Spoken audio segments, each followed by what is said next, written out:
Hello, beautiful people.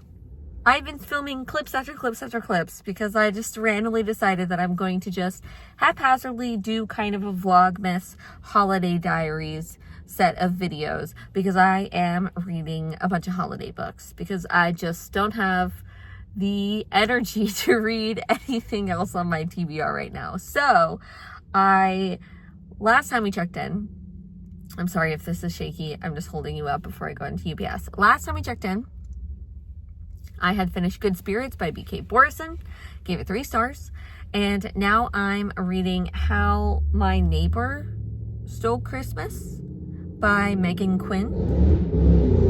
So unnecessary. But How My Neighbor Stole Christmas by Megan Quinn. I know this is a pretty popular holiday book. I've never read anything by Megan Quinn, so I'm looking forward to diving deeper. I read maybe 8% last night, but I have to keep myself in check because I will read late, but baby doesn't go to bed till 11, so then I will read until midnight, and then baby will get up at 1, 2 for feeding. So I've got to be a little better about that. But yeah, I started reading it. It's an interesting voice. She's very tongue-in-cheek. She's very, I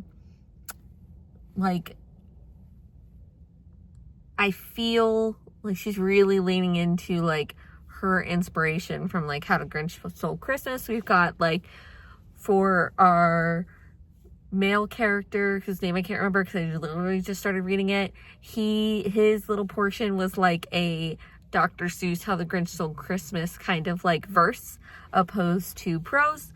And our main character is a little kooky.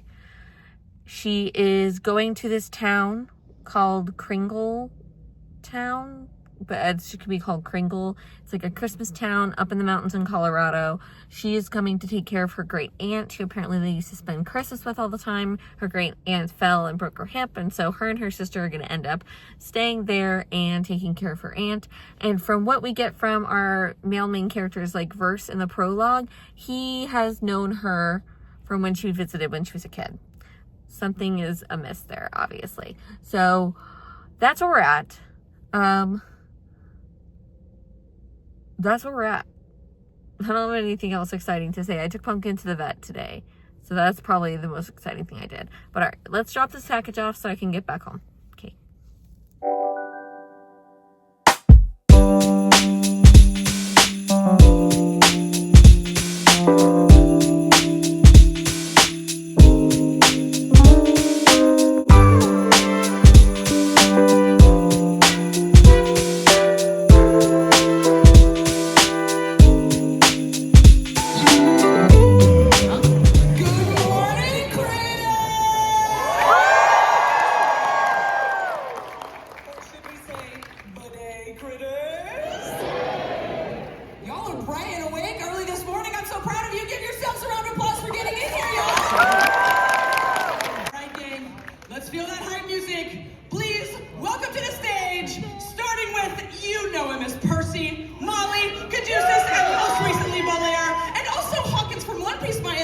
Out there, give it up for Dallas and Jethro!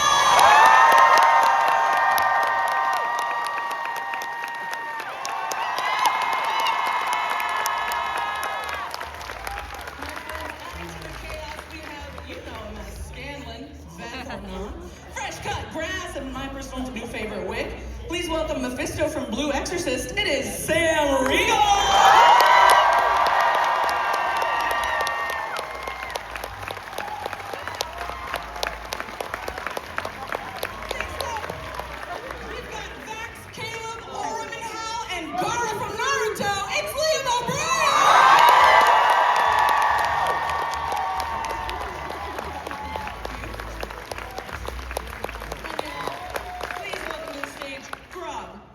Chetney, Pockapee, and also Taylor, Roy Mustang from Full Metal Alchemist.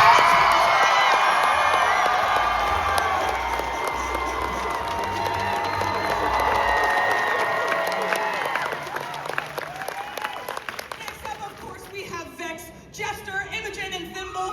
Forget Toro from Fruits Basket. That's the voice of Shake Chan. It's Laura Bailey!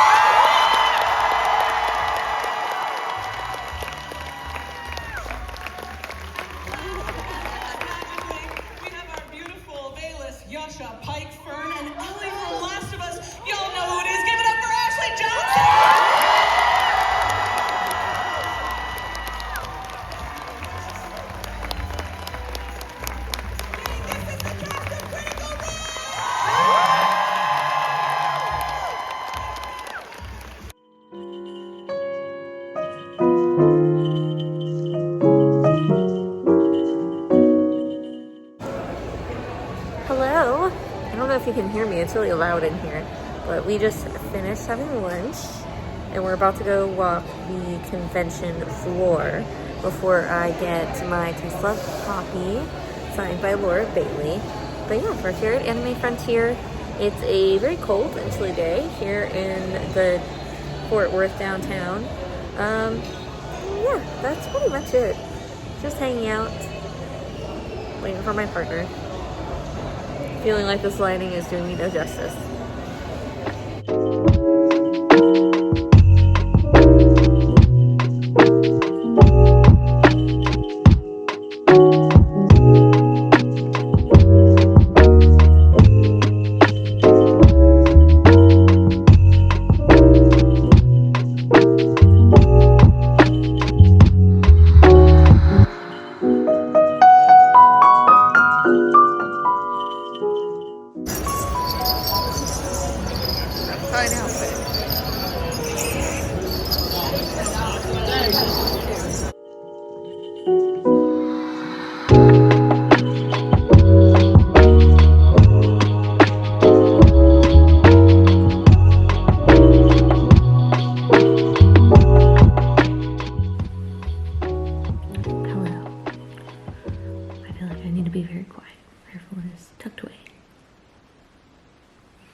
Got back from Anime Expo. No. Anime Frontier. Wrong anime convention. Anime Frontier, which is in Fort Worth. I made myself a decaf coffee. It's still very hot. So we got back a couple hours ago, and after I checked in, I walked the convention floor with my partner, and then I stood in line to get Laura Bailey's autograph on my copy of Tusk Love for like an hour and a half.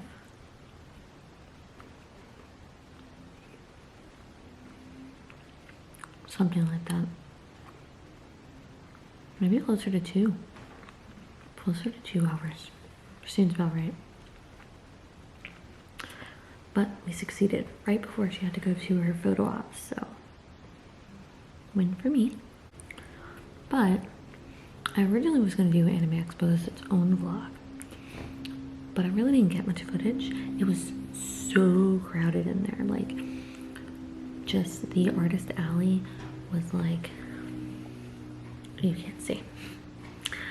Just say you could reasonably fit like 3 rows of people in these rows. But what caused problems with that is that if you have on the right side people looking at the right stalls, and on the left side people looking at the left stalls, it only leaves one through lane in the middle. So anybody trying to get through is trying to go around the left and right, and they're, you know, getting trapped. So it was super hard to film. I got a couple clips from the Critical Role panel that I went to in the morning, which was, I was like so excited to be there. They're gonna be back next year. Who knows where we'll be next year and if they'll be able to come back. They're also doing like a live show, but the tickets are kind of pricey for that, and I don't know if I want to commit to a live show, especially because I don't know anybody who would go see with me. So it'd be me and my lonesome. Me and my lonesome. Not that I don't do that on my own. I do stuff on my own all the time. But I am like 50% of the way. Oh yeah, so I was saying, I'm not going to do Anime Frontier as its own vlog, obviously, because you're watching this vlog. I decided just to include it in one of my other holiday, quote-unquote, vlogs. As I'm holiday reading, even though it has nothing to do with the book I'm reading, although there were some people dressed up in their anime characters as like their holiday versions, so that was kind of cute. But yeah, so I'm like 50% of the way through My Neighbor Who Stole Christmas by Megan Quinn, and it's an interesting book. she's doing a lot here. So I think I mentioned in the very first clip that she does like a lot of verse to start off her her chapters and kind of like summarizing what had happened in the previous chapter, and those are super cute. And then there's little nods, like the great aunt that our main character's story is staying with and helping. Her name is Cindy Who. Yeah, Cindy Who, I think, or Cindy Lou, something like that. But a nod to that. Cole's name, best friend's nickname is Max, and him and Max end up doing a Grinch theme thing that I won't go deeper into in case you want to read the book. I'm trying to think if there was something else.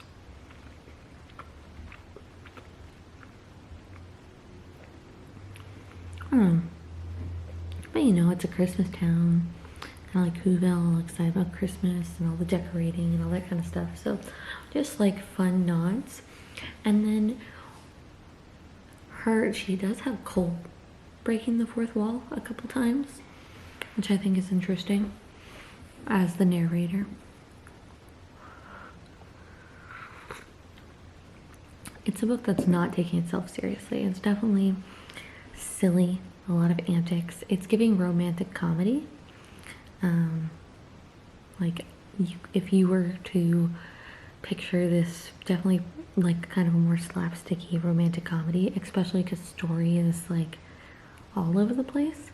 I would say like story in a lot of ways isn't very likable, kind of wrapped up in her own world, but she's learning a lesson about that, of course.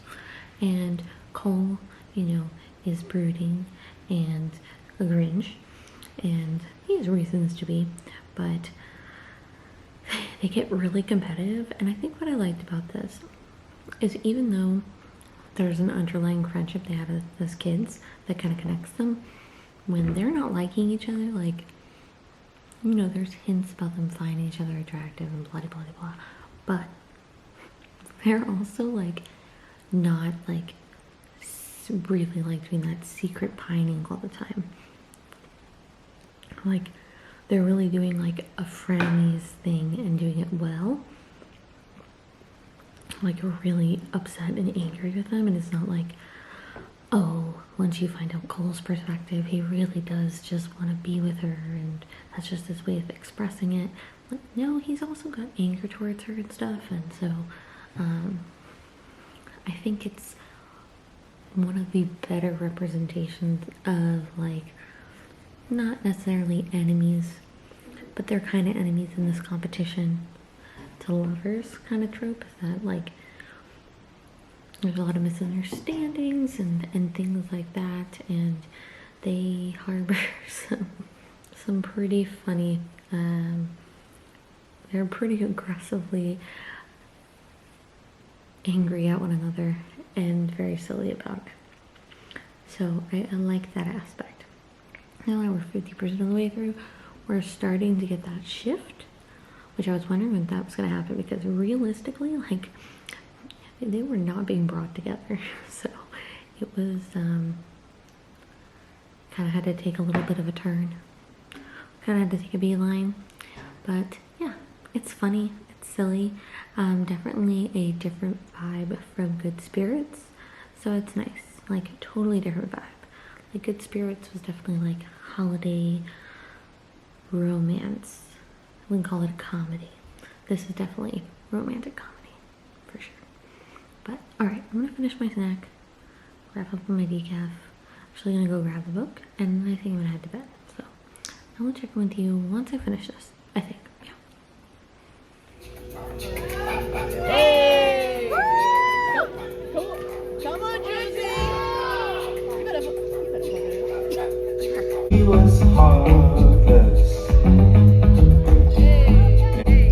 In every way, I'm losing my way. Hello. I'm DNFing the My Neighbor Who Stole Christmas. I know, like, the last clip that I was talking about, I was really enjoying it and having a good old time. But as soon as they, like, kind of get together, it gets really cringe and, like, a really weird, I don't know. Like, their chemistry is super strange to me. And, like, they go from, like, 0 to 100 and kind of skip, like, reconciling all of these things. Like, they have, like, a quick reconciliation, and then it's like scene after scene after scene of them physically connecting, if you know what I mean. And yeah, I'm just like, I don't know, it's just not doing it for me. It's just a little weird, and so I have decided to not continue. Yeah. So with that, we're gonna end this vlog, and we're gonna start another vlog. So anyways, please do all the fun YouTube things like comment, subscribe if you want to join me for a little bit more bookish and nerdish content. And until next time, I hope you read a good book, I hope you find some joy, and most importantly, I hope you do something to make the world a better place. And I will see you in my next one.